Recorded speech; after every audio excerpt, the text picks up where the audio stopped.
It's possible to come into this practice and do the practice, and nothing happens except your ideas about the practice change.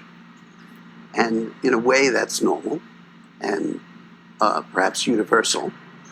But at some point, we are going to have to either face ourselves or live with our life as it is on an ongoing basis, even though we're practicing or not practicing. So here's my way of getting at this in a different way. And I want to start with a poem by Pablo Neruda. It's a very famous poem. Perhaps you've heard it. It's a bit long, and then I'll comment on it and go from there.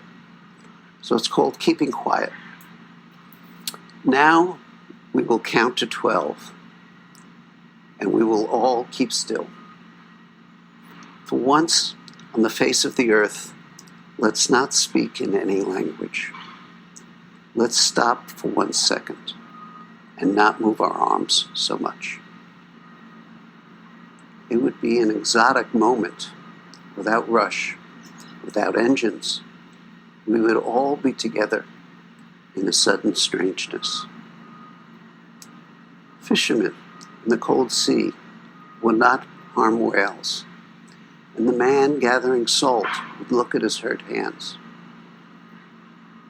Those who prepare green wars, wars with gas, wars with fire, victories with no survivors, would put on clean clothes and walk about with their brothers and sisters in the shade, doing nothing. What I want should not be confused with total inactivity. Life is what it is about. I want no truck with death.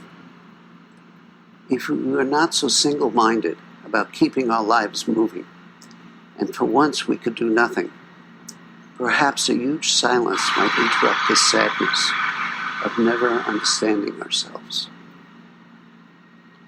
and of threatening ourselves with death.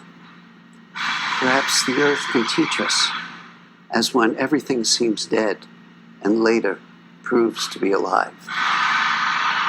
Now I'll count up to 12. And you will keep quiet, and I will go.